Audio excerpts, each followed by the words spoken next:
The Lagos bus stop, still shrouded in the faint pre-dawn light, began its daily symphony of chaos.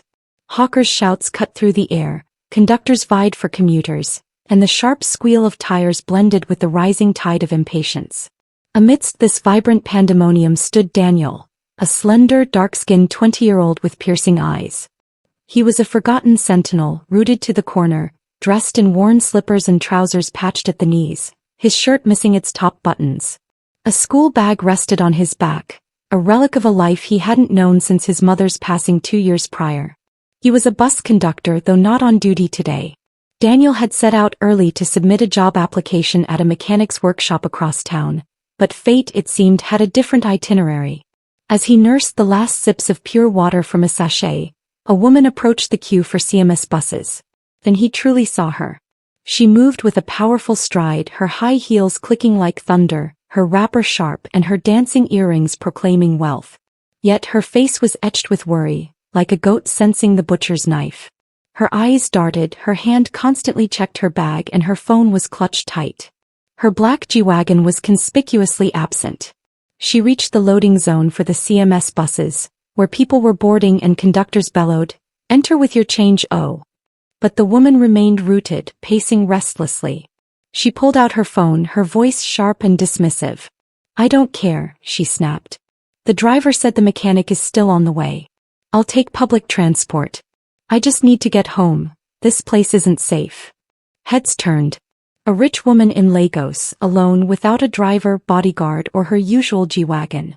Daniel's heart gave a small leap, a chill wind brushing his back that no one else felt. His fingers curled into fists, his lips suddenly dry. He didn't blink, he couldn't look away. The inner voice, now a roar without words, screamed a warning. He looked at her again, and then he knew. Something was about to happen. Something bad. Very bad. His feet moved before his mind could catch up, carrying him forward like a broom swept by the wind. He weaved through the throngs, heading directly for her. "Madam," he whispered, his voice trembling with an unspoken fear, "please, I beg you, don't enter that bus." The woman spun around, her face creased with surprise.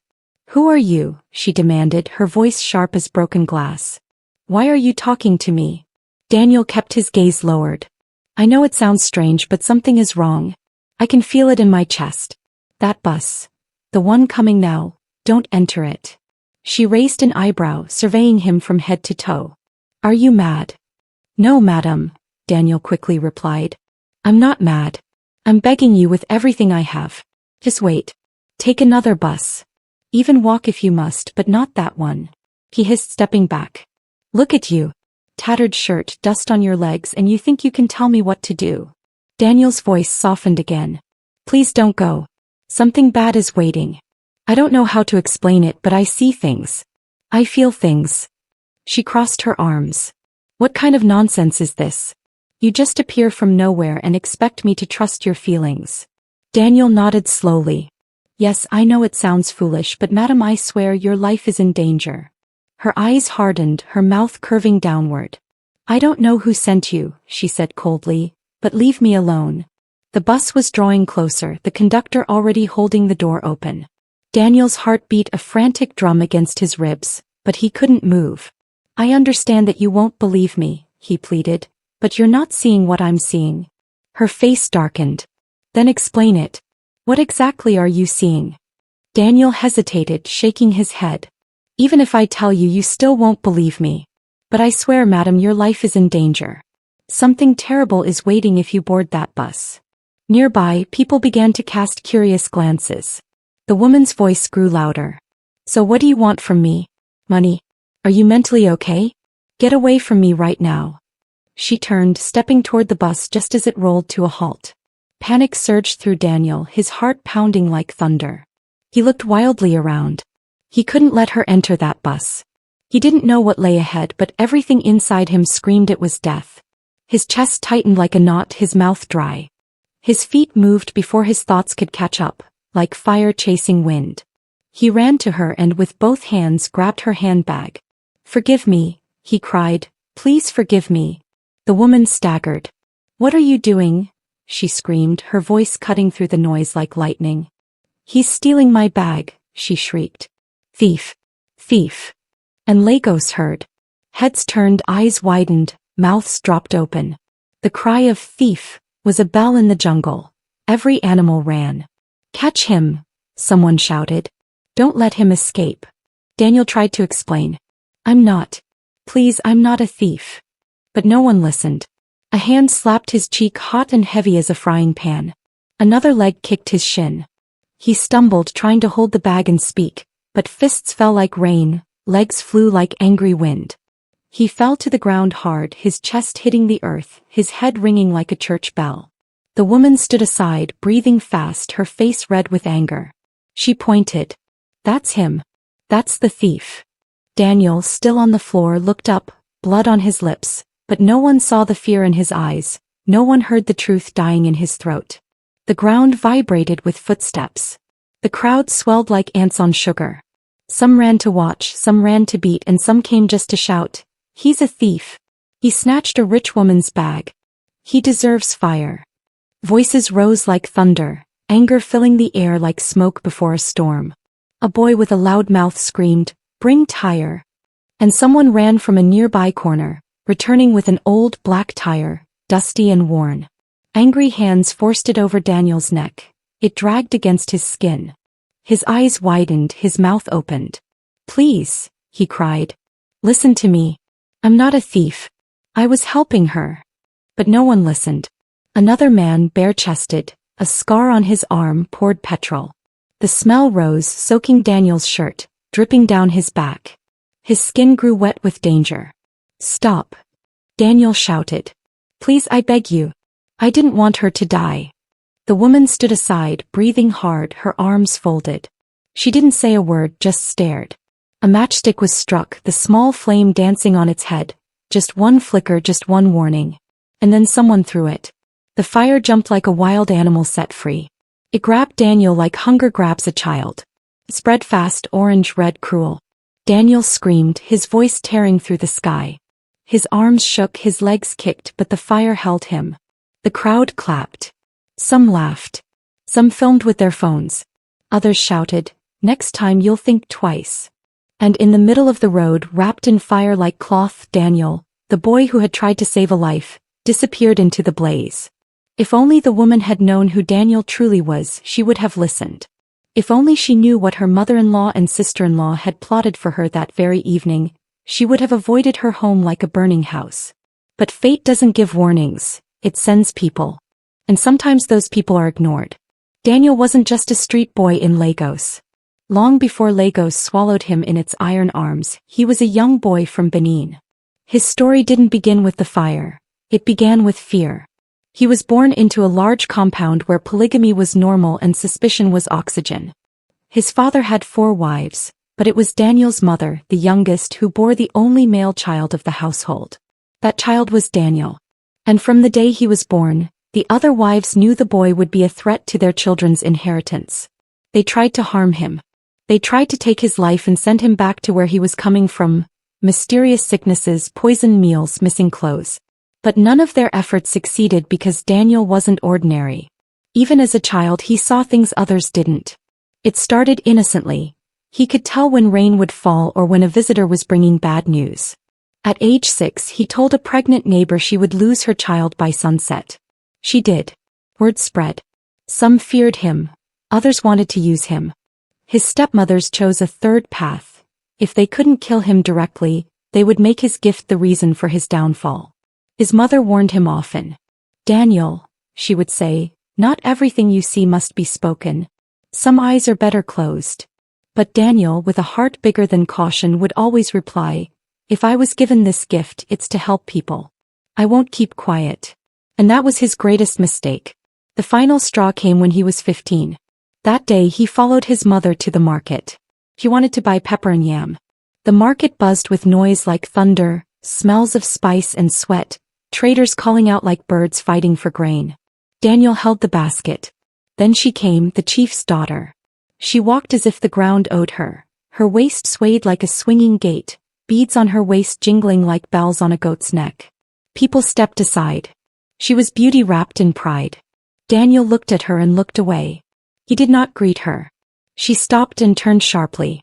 "You boy, are you blind?" she shouted. "Don't you know who I am?" Daniel turned slowly, his eyes calm but his words were not. He paused. "I know you." "Then greet me properly," she snapped. The market went quiet, all eyes turning to them. Daniel looked at her, his voice calm but heavy. "I don't even know why I'm wasting words on someone who won't see tomorrow." Gasps echoed. Her mouth fell open. "What did you just say?" His mother rushed forward. "He's just a boy, forgive him." But the damage was done. Though the issue was settled publicly, the words couldn't be unsaid. That night after her dinner, the chief's daughter went to bed and never woke up. By dawn, the market had turned into a court of whispers. She died in her sleep just like Daniel said. People remembered his words. He said it. He did it. They should burn him. His stepmothers were pleased. Their plan had worked. A crowd began to form, torches lit, marching toward their home. They wanted Daniel to confess, to admit what power he used to kill the chief's daughter. But his mother, God rest her soul, had already sensed it.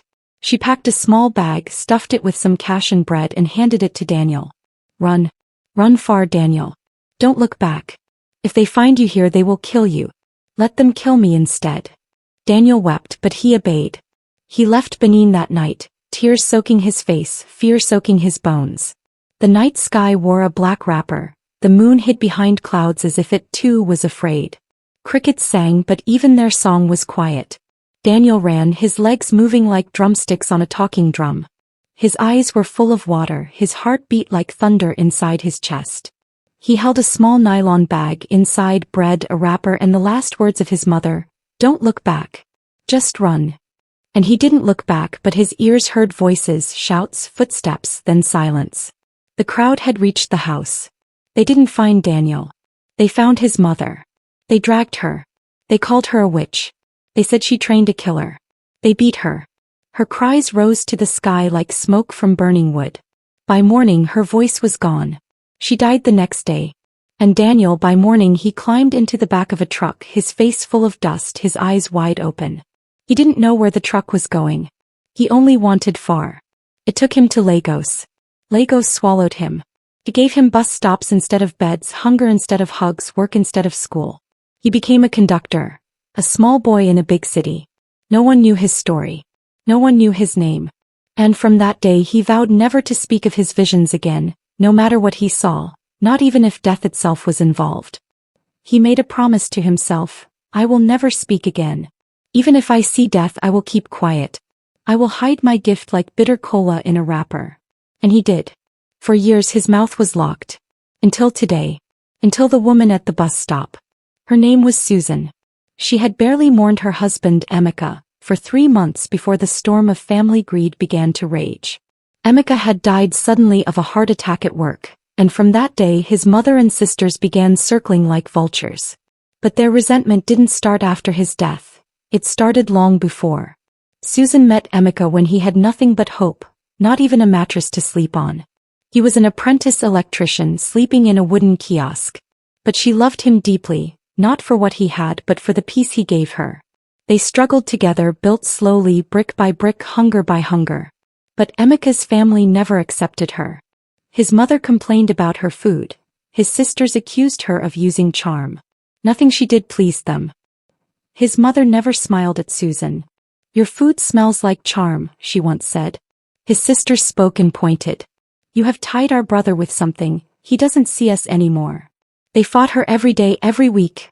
Words like arrows, looks like knives. The worst came when they ganged up and chased Emeka and Susan out of the family house. But Susan never gave up. Instead, she borrowed money to rent a one-room apartment on the mainland where they lived with little but love and birthed 3 children. Then things changed. God answered. One call changed everything. Emeka got a big job. A foreign company needed full wiring for a building. He did it well. They paid him well. Very well. That was the beginning. More contracts came, bigger ones. His name began to spread like the smell of fresh stew. Money flowed in like a river after heavy rain. They left the small room. They moved to the island, a big house with tall gates, white walls, soft chairs, cold air from all corners. Susan no longer saw bread, she wore lace, she wore perfume, she smiled more. They bought cars. They took trips. The children were sent abroad to study, to grow, to shine. But Emeka's family? They didn't change. His mother still called Susan witch. His sisters still whispered she used charm, that the money wasn't clean. But Emeka didn't fight them. He still sent them money, still helped them, still solved their problems. Susan never complained. Then one day Emeka went to work. He laughed with his workers, then he fell. Just like that. A hand to the chest, a breath cut short. Gone. Susan cried until her voice broke. Her body was weak, her world scattered. But while she was crying, Emeka's family was planning. They rushed to the house. "We are the elders," his mother shouted. "We must take over everything," his sister screamed. They searched for documents, they checked drawers, but Susan stood still, her hands shaking, and said softly, "He left everything to me." They laughed. "That's not possible." He brought out the will. Emeka had written a will. Everything, his companies, the houses, even the children's trust funds, was left to Susan and the kids who were now schooling abroad. The room went quiet, but not their hearts. Their eyes turned red because now they knew the only thing standing between them and the riches was Susan. That truth drove his mother and sisters mad. They knew they couldn't fight the law, but they found a way around it. If Susan died, most of Emeka's assets would be redistributed and his next of kin, his mother, would gain access. So they plotted carefully, quietly. A man was paid to trail her. They called a man a quiet one, tall, rough beard, cold eyes. "Follow her," they said. "Know where she goes. Know when she is alone." Another had boarded the exact bus she was about to enter, waiting to carry out the rest of the plan. Once Susan entered and the bus left Lagos, she would be kidnapped, forced to sign documents, and then silenced forever. That morning, Susan's driver called to say the car broke down. "Mechanic is on the way," he said. She was angry, but she decided to take public transport. The men were ready. The bus was ready. Everything was set. But fate had other plans. Or rather, fate had sent Daniel. Daniel had seen it in his vision. Everything. The bus. The murder. That was why he begged her not to enter it. That was why, in desperation, he snatched her handbag. And that was why he was now wrapped in fire, screaming, burning. The fire danced like a hungry spirit. Daniel's body shook inside the flames, his voice broke into pieces. He screamed, "I'm not a thief. I was helping." But the crowd kept shouting, "Burn him." The smell of burning flesh filled the air. Some covered their noses, others brought out phones. Some clapped, some laughed. Then a voice roared, "Stop it. What's going on here?" The bus park chairman pushed through the crowd, his voice big, his eyes sharp. "What did he steal?" he asked. They pointed at the rich woman. "Her bag." But the woman stood silent now, her hands shaking, her eyes not looking sure anymore. The chairman looked at Daniel in the fire, then he shouted, "Get water. Get it now." The police had arrived too. One officer poured water, another helped pull the tire off. The fire hissed, the smoke rose. Daniel's skin was dark and peeling, his lips trembled. They lifted him gently, he could not walk. In a weak voice, with fire still on his breath, he said, "I was trying to save her. They want to kill her. I saw it. They planned it." The officer bent down. "What did you say?"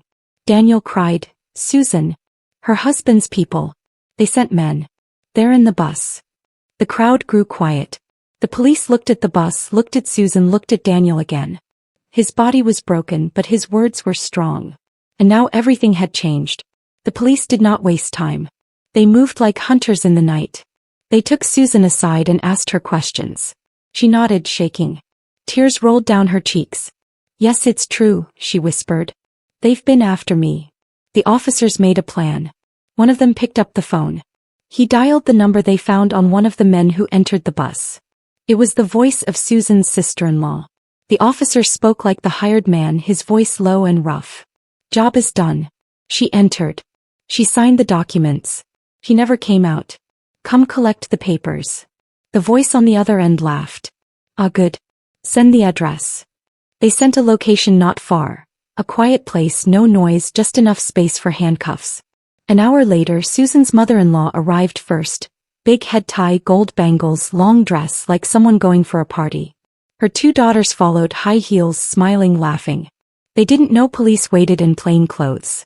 The moment they stepped into the compound, Hands up. Guns came out. Screams followed. They tried to run, but they were caught like rats in a trap. They were pushed into the police van. At the station, their mouths opened like cracked eggs. They confessed. The plan, the men they paid, the death they wanted. Everything. They were jailed. Susan sat in one corner, her eyes wide, her hands shaking. She could not believe her ears. And Daniel? He was still in the hospital, burnt, broken. But the truth he carried had set the trap, and the trap had caught them all. The news hit Susan like thunder on dry land. The people who smiled at her, the ones who called her daughter, were the same ones who wanted her gone. She could not sleep. She could not breathe. She kept hearing Daniel's voice in her head. Don't enter that bus. She remembered his eyes, the way he begged, the way he shouted, the way he burned. She rushed to the hospital like wind chasing rain. Her legs shook, her chest was tight. She didn't wait at the front desk, she ran straight to the ward. There he was, lying still, wrapped in white cloth, tubes in his nose. His skin was burnt, his fingers looked like dry leaves, his lips had no color. But his eyes were open, weak but alive. Susan covered her mouth and cried. I'm sorry, she said, kneeling beside him. I didn't know. I should have listened. You were trying to help me and I let them burn you. Daniel turned his head slowly, his face full of pain, but he smiled a small, tired smile. His voice came like wind blowing through a hole. It's okay, he said. You're alive. Susan took his hand, burnt and shaking, and held it like a newborn baby. She wept and wept. For his pain, for her guilt, and for the boy who chose fire just to save a stranger. Time passed like water dripping from a tap. Daniel healed slowly. His skin carried scars. His hands were not as strong. But his heart, it still beat with truth. His eyes still saw deep. And his smile, though small, never left. Susan never stopped coming. She brought fruits, brought books, sat beside him, listened to his stories. Sometimes she cried, sometimes she laughed, but she always came. And Daniel, the boy who once ran from fire, found peace in her voice. Her presence was calm like rain after harmattan. They grew close. They talked. They prayed. They walked in silence. Susan was older, her steps were softer.